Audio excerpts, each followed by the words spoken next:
Em nome do Pai, do Filho e do Espírito Santo. Amém. Chegamos à sexta-feira da segunda semana da Quaresma. Estamos vivenciando o retiro quaresmal. Hoje estamos no 15º dia do retiro.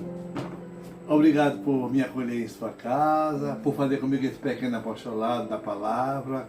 Coloque aqui embaixo sua oração. Se inscreva no nosso canal. Eu quero orar com você. Vai ler a palavra de Deus, peçamos a Deus uma graça. Senhor, meu Deus, eu te suplico a graça que eu possa me conhecer mais a fundo, tomar consciência de tudo que me atrofia e limita a minha vida, e com a ajuda de Deus, remover todos os obstáculos que impedem de uma vida mais fraterna. Amém. Hoje redaremos o livro do Gênesis, no capítulo 37, versículo de 3 a 4, versículo de 12 a 13, versículo de 17 a 28. Israel amava mais a José do que a todos os outros filhos, porque ele tinha nascido na velhice, e por isso mandou fazer para ele uma túnica de mangas longas. Vendo os irmãos que o pai o amava mais do que a todos eles, odiavam-no e já não lhe podiam falar pacificamente. Ora, como os irmãos de José tinham ido apacentar o rebanho do pai em Siquém, disse Israel a José: teus irmãos devem estar com os rebanhos em Siquém. Vem, vou enviar-te a eles. Partiu, pois, José atrás de seus irmãos e encontrou-os em Dotaim. Eles, porém, tendo visto ao longe, antes que se aproximasse, tramaram a sua morte. Disseram entre si: aí vem o sonhador, vamos matá-lo e lançá-lo numa cisterna. Depois diremos que um animal feroz o devorou. Assim veremos de que ele serve os sonhos. Rubi, porém, ouvindo isso, disse-lhe: não lhe tiremos a vida. E acrescentou: não derrameis sangue, mas lançai-o naquela cisterna do deserto, e não toqueis com as vossas mãos. Dizia isso porque queria livrá-lo das mãos deles e devolvê-lo ao pai.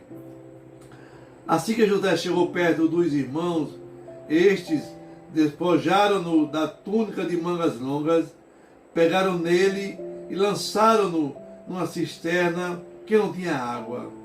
Depois sentaram-se para comer. Levantando os olhos, avistaram uma caravana de ismaelitas que se aproximava, proveniente de Galaade. Os camelos iam carregados de especiarias, bálsamo e resina, que transportavam para o Egito. E Judá disse aos irmãos: que proveito teríamos de matar nosso irmão e ocultar o seu sangue? É melhor vendê-lo a esses ismaelitas e não manchar nossas mãos, pois ele é nosso irmão e nossa carne. Concordaram com o irmão com o que ele dizia. Ao passarem, os comerciantes medianitas tiraram José da cisterna e por 20 moedas de prata o venderam aos ismaelitas, e estes o levaram para o Egito. Palavra do Senhor. Graças a Deus. Salmo responsorial 104, 105. Lembrai sempre as maravilhas do Senhor. Mandou vir então a fome sobre a terra e os privou de todo o pão que os sustentava. Um homem enviara à sua frente José, que foi vendido como escravo. Lembrai sempre as maravilhas do Senhor. O Evangelho de Mateus, no capítulo 21, versículo 33 a 43, versículo 45 a 46. Naquele tempo, dirigindo-se Jesus ao chefe dos sacerdotes e aos anciãos do povo, disse-lhe: escutai essa outra parábola. Certo proprietário plantou uma vinha, pôs uma cerca em volta, fez nela um lagar para esmagar as uvas e construiu uma torre de guarda. Depois arrendou a vinhateiros e viajou para o estrangeiro. Quando chegou o tempo da colheita, o proprietário mandou seus empregados aos vinhateiros para receber seus frutos. Os vinhateiros, porém, agarraram os empregados, espancaram a um, mataram a outro e ao terceiro apedrejaram. O proprietário mandou de novo outros empregados, em maior número do que os primeiros, mas eles os trataram da mesma forma. Finalmente o proprietário enviou-lhes o seu filho, pensando: a meu filho eles vão respeitar. Os vinhateiros, porém, ao ver o filho, disseram entre si: este é o herdeiro, vinde, vamos matá-lo e tomar posse da sua herança. Então agarraram o filho, jogaram-no para fora da vinha e o mataram. Pois bem, quando o dono da vinha voltar, o que fará com esses vinhateiros? Os sumos sacerdotes e os anciãos do povo responderam: com certeza mandará matar de modo violento esses perversos e arrendar a vinha a outros vinhateiros, que lhe entregarão os frutos no tempo certo. Então Jesus lhe disse: vós nunca lestes nas Escrituras, a pedra que os construtores rejeitaram tornou-se a pedra angular. Isso foi feito pelo Senhor e é maravilhoso aos nossos olhos. Por isso eu vos digo, o reino de Deus vos será tirado e será entregue a um povo que produzirá frutos. Os sumos sacerdotes e fariseus ouviram as parábolas de Jesus e compreenderam que estava falando deles. Procuraram prendê-lo, mas ficaram com medo das multidões, pois delas consideravam Jesus um profeta. Palavra da salvação. Glória a vós, Senhor. Que a palavra do Santo Evangelho perdoe os nossos pecados. Essa vinha que foi colocado para esse vinhateiro é a nossa igreja, é o povo de Israel, é a nossa vida.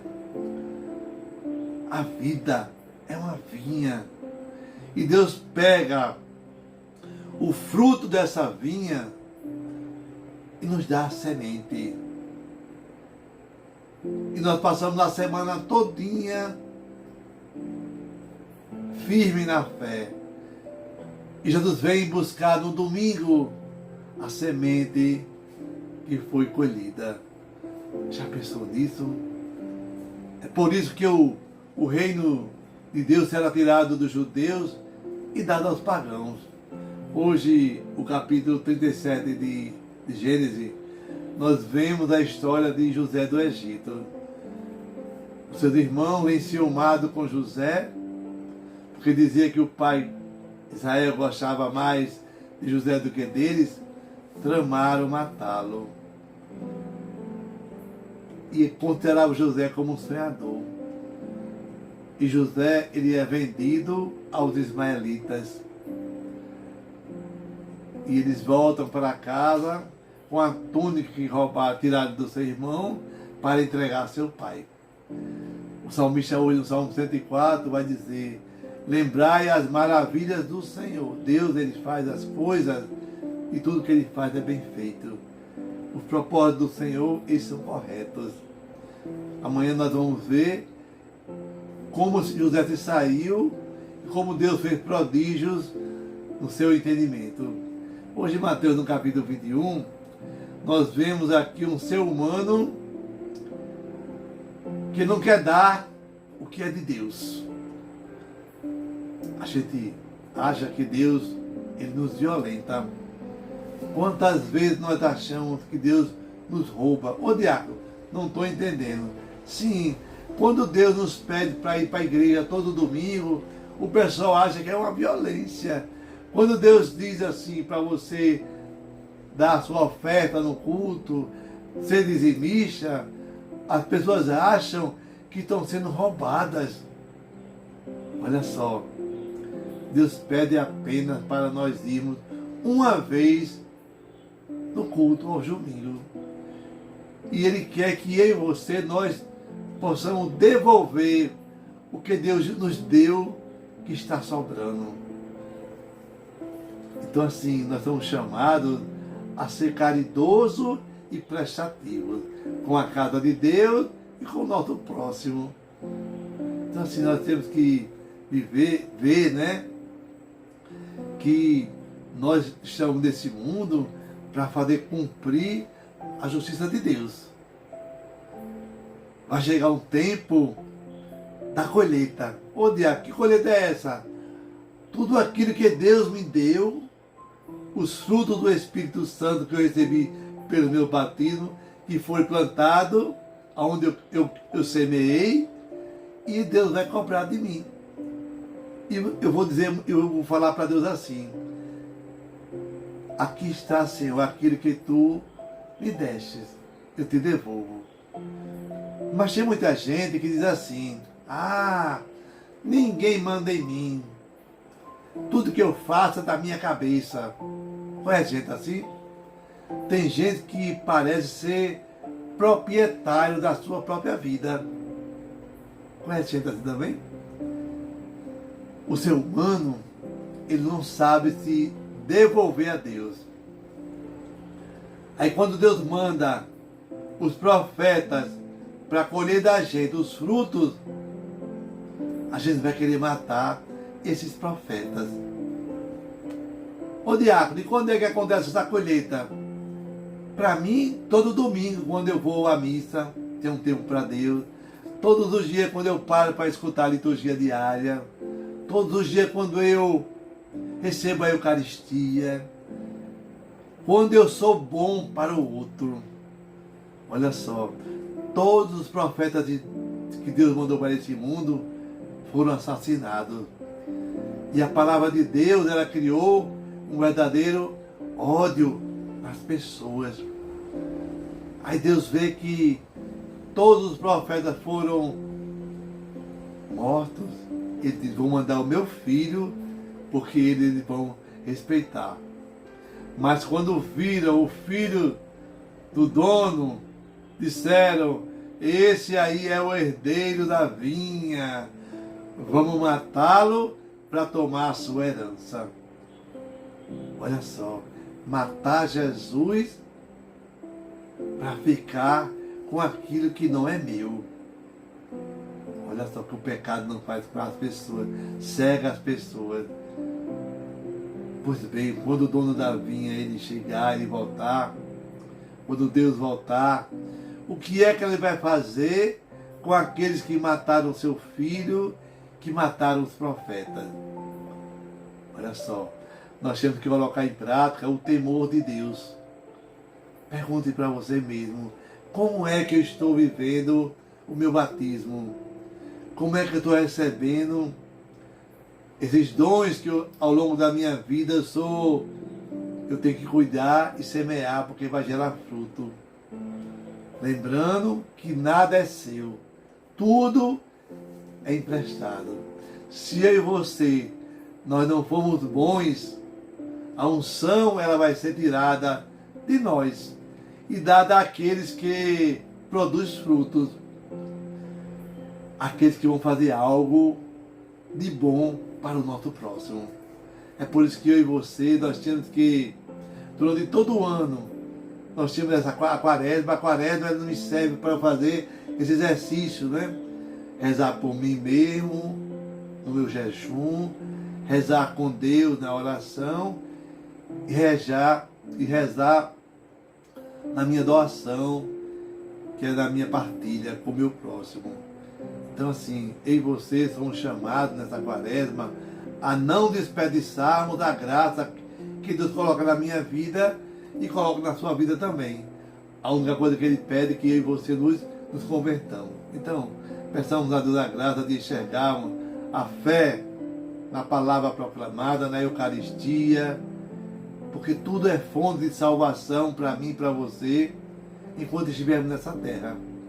Rezamos também quando fazemos esse exercício por nossas famílias, para que nós possamos entregar a Deus os frutos que nós recebemos ao longo da nossa vida, pelo nosso batismo, e irmos um dia entregar nas mãos de Deus. Amém. Que Deus sobre você a bênção do Deus Todo-Poderoso, Deus que é Pai, Filho e Espírito Santo. Amém. Paz e bem.